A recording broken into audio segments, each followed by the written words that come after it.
guys, Ryan the Nerd here, and today we're going to be taking a look at the Hiya Toys Alien Kane in Spacesuit. Now, if you remember my first Hiya Toys, that kind of set the gold standard for Hiya Toys, in my opinion, was the Hiya Toys Big Chap Alien figure that I did a long time ago. That is an ancient review in the YouTube internet sphere, I guess.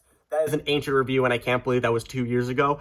And basically, that's probably one of my favorite Alien figures that I have, even above the NECA Alien Big Chap figure that I own.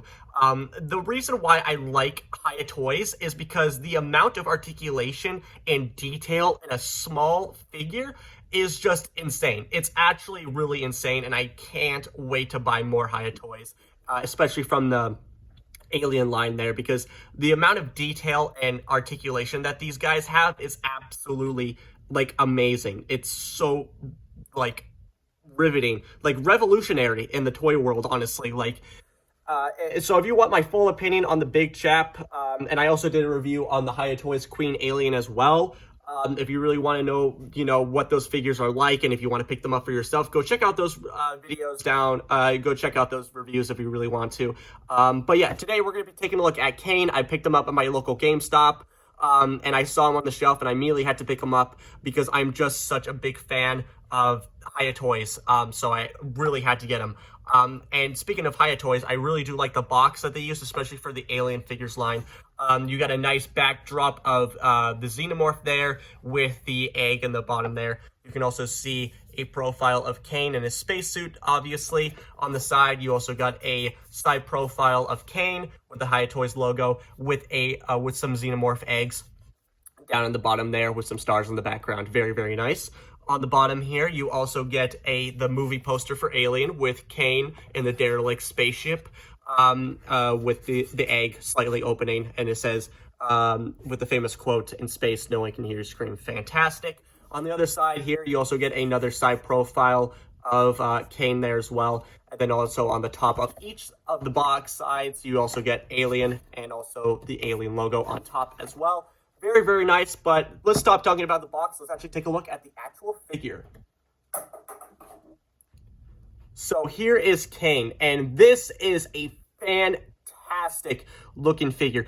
I love the amount of detail on this guy, probably more than Big Chap himself, because the amount of detail that they captured from the movie is absolutely insane. These spacesuits in real life were really complicated, and they were an absolute pain to be in, for the actors, just to be in these spacesuits.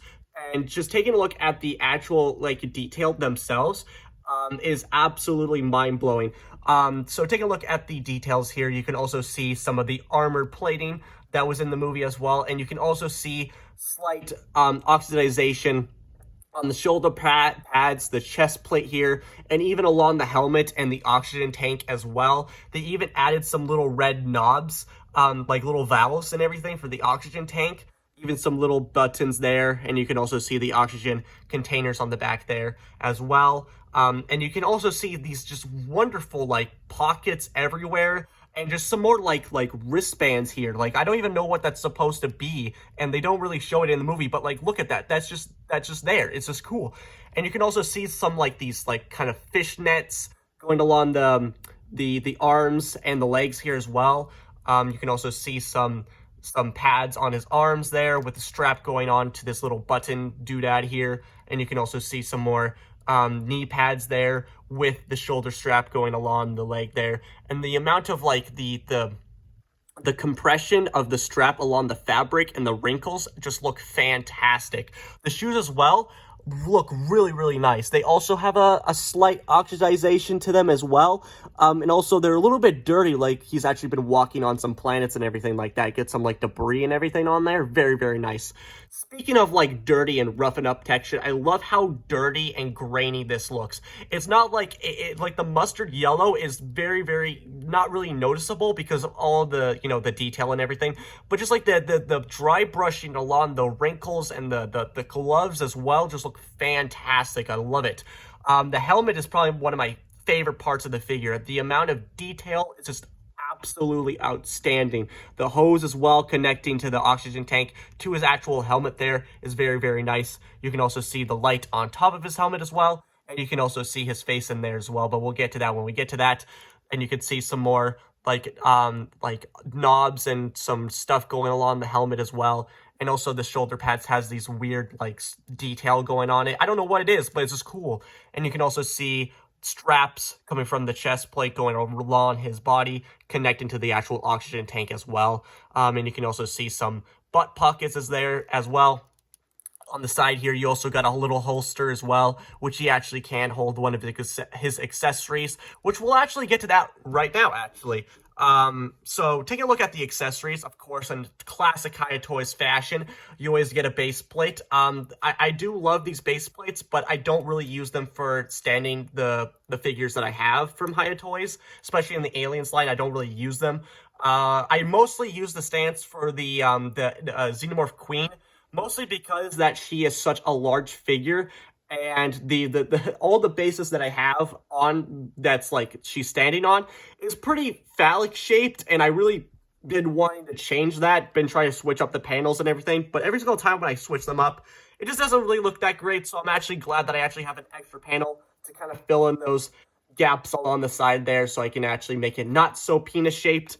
And then you can also then you also have the plugs for the adapters for the other stands there. So you just come along the bottom and you just slide those little adapters onto the bottom here, and then there's lots of slots, so you can actually slide them in so you can get different angles of the bases as well. And also nice gunmetal grate and the actual grating there as well. So there's also a foot peg, and he also does have some little holes in the bottom of his feet, so you can either stick it on his right foot or his left foot, doesn't really matter, and then he can stand. But Hiya Toys is really good for allowing their figures to stand up perfectly well without using a stand. Probably not for the Alien Queen because she is so heavy, but take a look at Big Chap here. Mostly because this is going to be kind of a concern later on. I'm really hoping. So here's Big Chap. Sorry, he's got his mouth sticking out there. Put your tongue away, buddy. We don't want that. So I am kind of worried about the looseness of the joints here, because if you can see here, Big Chap, his legs are a little bit wobbly, and he can't really stand. Like, he can stand like that, but, like, if I had to stand him on my shelf, because there is a lot of stuff, he basically has to do, like, a power stance to actually be able to stand properly. And so, but I'm worried about Kane here, because I can kind of feel the looseness, especially in the waist swivel here. I'm especially seeing some, looseness here. Not so much in the legs or in the other joints there, but I am worried that these are going to become loose over time, and I hope that Kane doesn't have to do the classic power stance like Big Chap over here. But yeah, I'm just worried about that, so it's kind of a thing with Hiya Toys that their joints get loose over time. But that's okay. Coming back to more accessories here, instead of rambling about, stances and everything, he does have his little blaster here. Very, very nice. It's just some black plastic, but the red around the barrel here looks really nice, and also on the back of the gun here looks very nice. Looks like a Star Wars blaster, but that's okay. And he can fit the gun into his holster here. But the holster's made out of flexible rubber, and it's kind of short, but you basically have to, like, squeeze the gun into there, and I'm not doing that. But it is possible. It is possible to fit his gun into that holster, but I'm not doing that because it's a pretty brittle rubber here, and it's got some flakes coming off, so I don't really want to do that. And he does have his little flashlight here, which is dimmed out. Really, really nice. Very cool. Then you can also see the strap as well with the kind of detail on the bottom of the back of the flashlight there. Very nice. For some reason though, the lens of on my copy, the lens of the flashlight, you can see that it's kind of popping off a little bit. It is made out of flexible rubber, and you can also see some bits of plastic and stuff coming off there. That's amazing, but it's not paint chipping at all. The paint has been very, very durable so far. It's just the rubber that's just coming off from me fiddling around with it. But when I try to push the lens in, it doesn't really seem to go back in, so I hope it's just my copy. But the flashlight looks really nice. Now, this is my least favorite accessories ever, and I'll explain why. He's got alternate hands here. So he's got one hand for gripping his flashlight, and one hand for actually gripping his blaster here. So I can show you that. So you just slide the blaster into his hand there.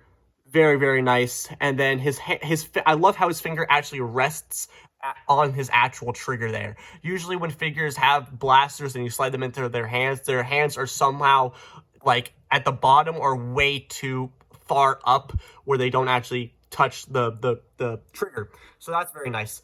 And then for the flashlight here, you just grab this here and then you just slide the hand like that, and then that's how you do it. The reason why I'm not showing you the hands actually on the figure is because these hands are really, really stupid. I spent so long trying to get these hands onto the actual figure himself. I spent at least probably 5 minutes heating up this godforsaken plastic and the ball joints as well. He's got ball joints in his hands as well. And I've been trying to, like, I got them in, thankfully, but, like, it was scary. Like, putting these things on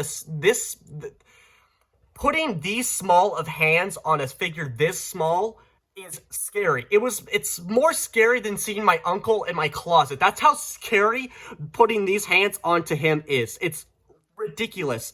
But I did manage to get these hands actually on him, and I did take some photos, so be grateful that I actually sacrificed potentially breaking these hands here for, you know, some glamour shots, basically.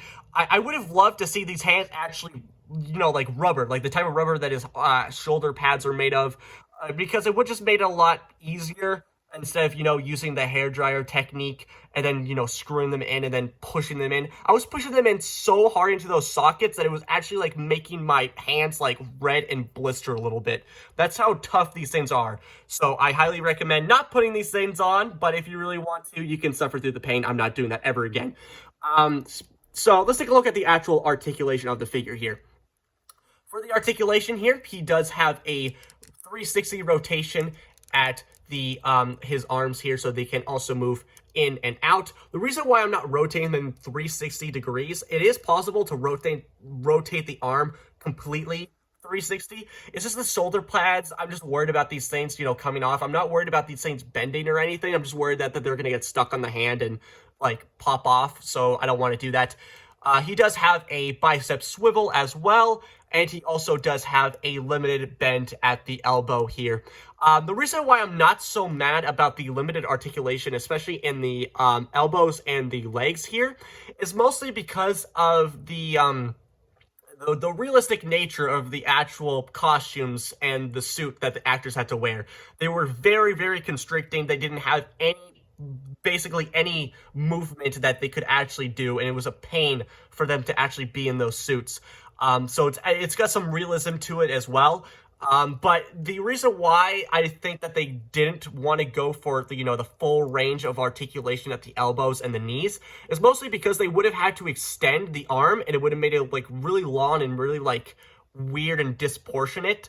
And then you also get the ugly, you know, the hinge joint peeking through as well. And they do a very good job of actually hiding that hinge joint from the side and also from the front as well. The only reason you can kind of see it is right there, but they do a very good job of actually hiding that. So I'm glad that they actually took the liberty of, you know, hiding the joints at expense for the limited articulation, which I really don't mind anyway. Like I mentioned before, he does have a waist swivel, which is becoming a little bit loose. He also does have an ab crunch, so he can crunch that far and crunch back that far. Very limited as well. I'm actually kind of surprised that he even has a ab crunch to begin with because of the oxygen tank. So I'm actually very surprised by that. For the legs here, he can kick that far and move back that far. He can move his leg can move he can kick back very far, but not very much because of the leg pockets on the front here.